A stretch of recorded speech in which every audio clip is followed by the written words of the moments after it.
Bonjour tout le monde, l'objet de cette vidéo aujourd'hui c'est de vous montrer comment créer une classe d'objets pour afficher des photos à la manière d'Instagram.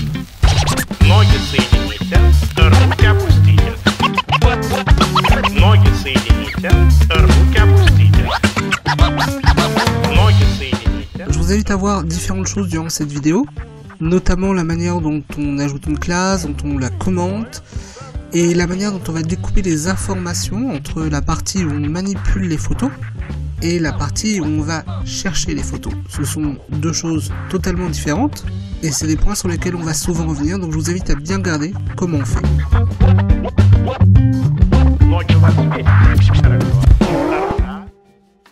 Voilà la page en question. Je vais vous présenter une page HTML que j'ai faite qui ressemble. Donc c'est la page Instagram like, donc j'ai un peu mis une icône, un bouton, une barre de recherche qui ne fonctionne pas, et puis ici 2-3 icônes. Voilà, je vous montre le code HTML. Voilà comment il se présente. Donc on a notre page HTML, donc ça c'est la partie présentation des données. On a le doctype, balise méta, title, on récupère les fontes sur Google. On a le header ici de la page. Dedans on a notre balise nav qui fait place à la navigation. Et puis en dessous on va avoir donc le conteneur principal de notre page qui est contenu dans l'ID conteneur. Et on va avoir un flux de photos. Donc tout le flux de photos, on va revenir, voilà, le flux de photos qui est ici. Je le fais défiler rapidement, voilà.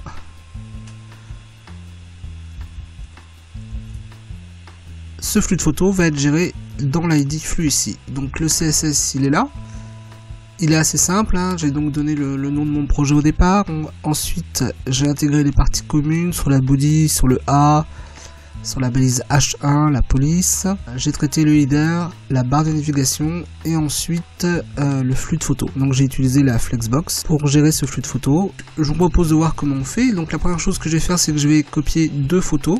Je vais les mettre à la racine de mon projet. On va les mettre d'abord en HTML. C'est parti. Alors, je prends des photos. Bah, celle-là très bien. Là.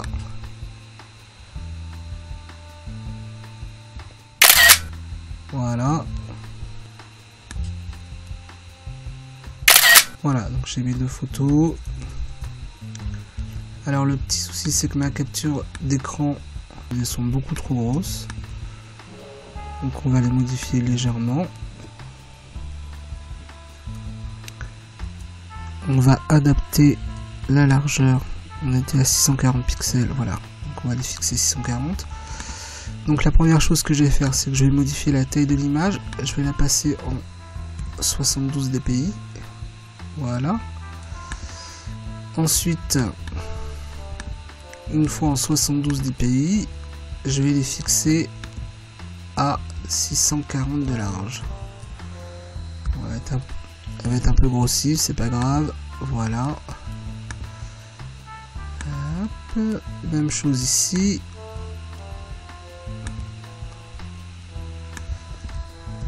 Je la passe à 72 et je la passe en 640. Voilà, une fois que c'est fait, je les enregistre. Je vais les mettre on peut faire Insta 1. Alors je vais faire enregistrer pour le web.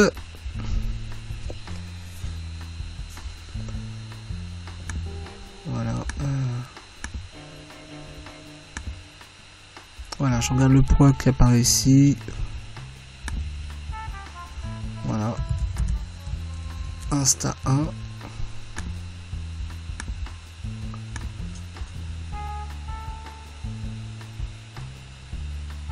Voilà. Insta 2. Voilà. J'ai mes deux fichiers.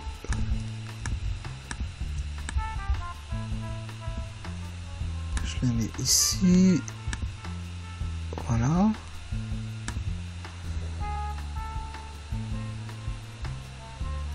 Voilà, donc ils sont ajoutés ici. Donc maintenant, je vais mettre mes photos. Donc je vais les mettre dans figure, je vais les mettre dans content image, en classe, voilà.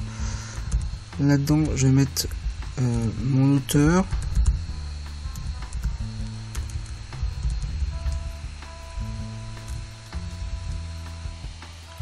Donc l'auteur de la première photo, on va regarder. C'est Portrait Mood. Voilà. L'auteur, c'est Portrait Mood. On n'a pas de description. Voilà, on va mettre ça comme description. Si l'auteur il est là.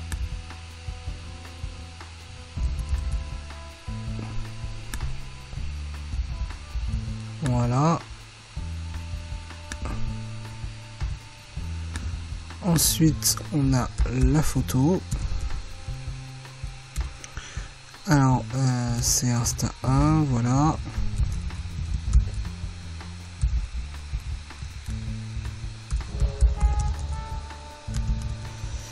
Ça, c'est dans la balise figure.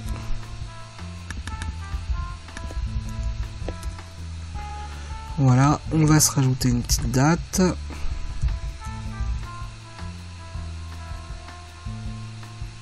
Ajouter les 56 minutes.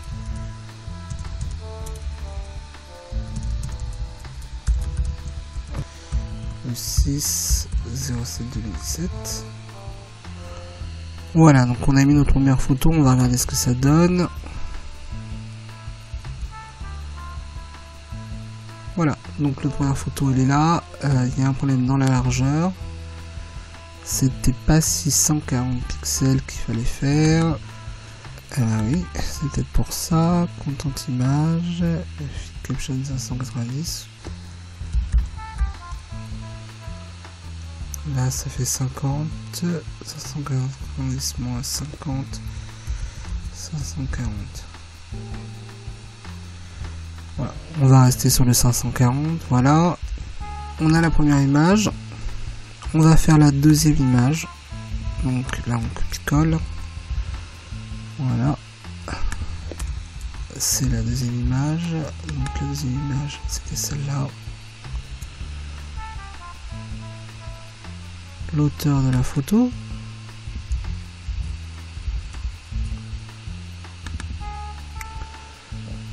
Donc,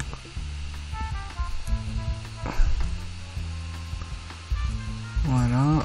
Ensuite, on va mettre ça comme commentaire.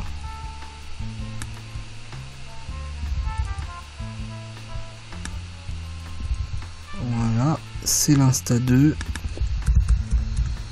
Deuxième photo, et date de création il y a 11 heures, donc ça c'était le 4 on va dire, voilà. J'ai mis le petit slash.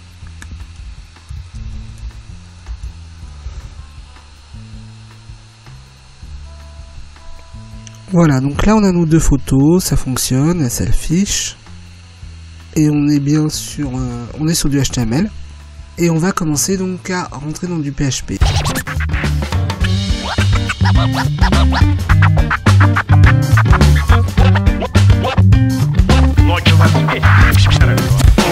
La première chose à faire, ce qu'on voit, c'est qu'on répète du code ici.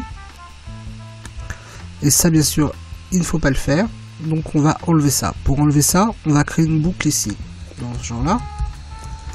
En fait, qui ferait un for each de pic à pic. Donc on aura un tableau pics qui afficherait les pics. Alors comme je suis dans une partie comme indiqué au départ, présentation des données, quand j'ouvre une balise PHP, je la ferme directement au bout de ligne parce que je suis dans une vue. Donc je fais ça, hop, et je mets ça à l'intérieur. Voilà. Ça sera amené à disparaître. Je le garde pour l'instant pour avoir les informations après. Donc là, on a un tableau PIX qui est en fait un tableau de tableaux dans lequel on va mettre un autre tableau PIC avec les informations qui correspondent à ce qu'on a là. Par exemple, pour l'auteur, ici, on aurait bien quelque chose comme $pic.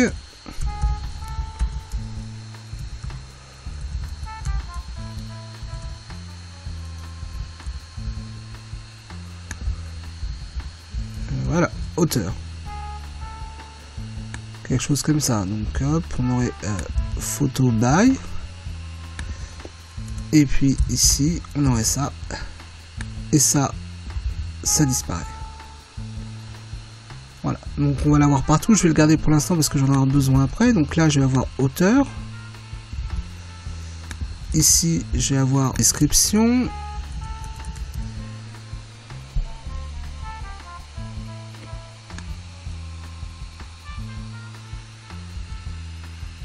Ici, on va avoir l'URL.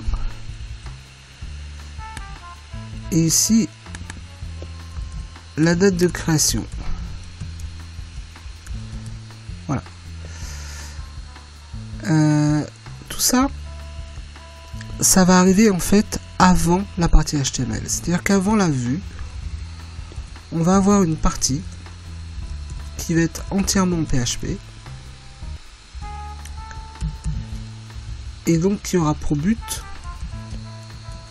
de récupérer les données. Donc on aura par exemple une première photo qui sera donc un arrêt.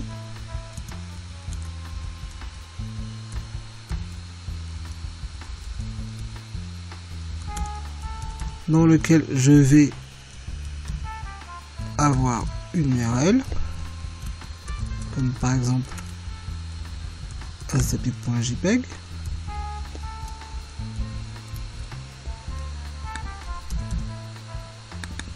Dessus, je vais avoir une description.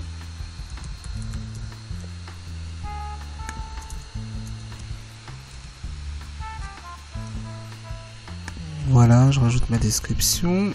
Ensuite, je vais avoir un auteur.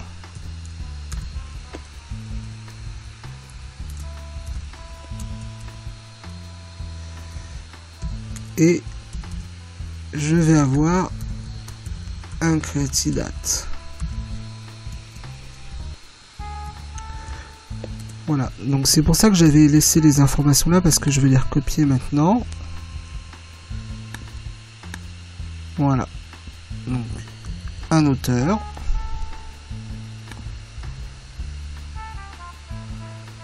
Une description.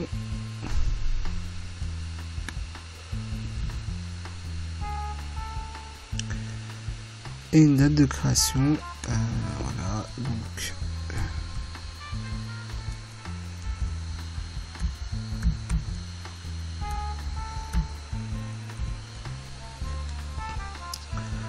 donc on va supprimer alt. Il faudra aussi avoir le champ alt. On va se débarrasser de ça pour l'instant. Alt, voilà. On a la même chose pour pic. Donc ça serait pic 1.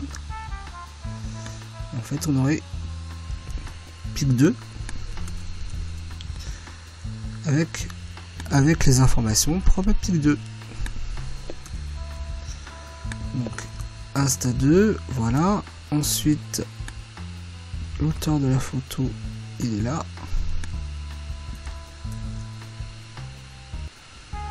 La description, elle est là. La date, elle est là. Voilà, donc tout ça, ça s'enlève.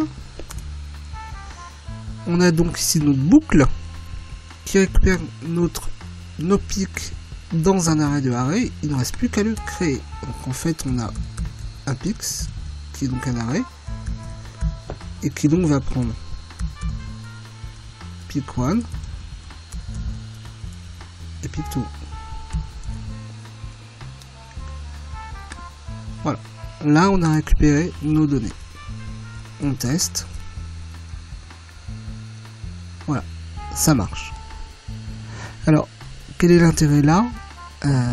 Évidemment, il est très faible parce que on a mis les données dans la page. Mais on voit déjà que, par exemple, mettons que on veuille rajouter une photo. Donc, on va le faire. Hein. Voilà, l'âme du monde.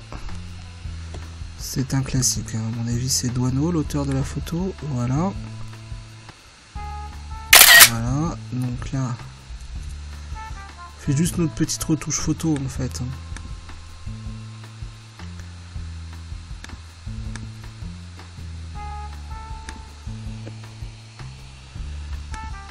Voilà, hop. Taille de l'image 72. Hop. 640. Voilà. On l'exporte pour le web. Voilà. On l'appelle Insta3. Voilà. On la rajoute dans notre projet à la racine. Et là, vous voyez que donc, on va pas les modifier le code d'affichage, on va directement, on va le modifier ici.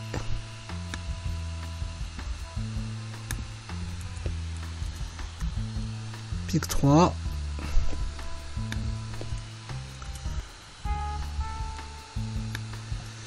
Alors ça, de mémoire,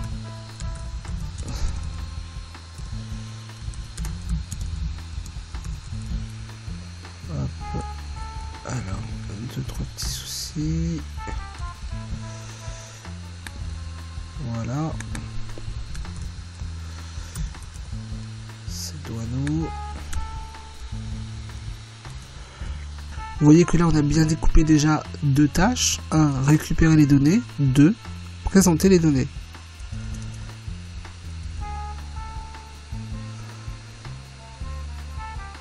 Non, ça ne marche pas parce qu'on n'a pas rajouté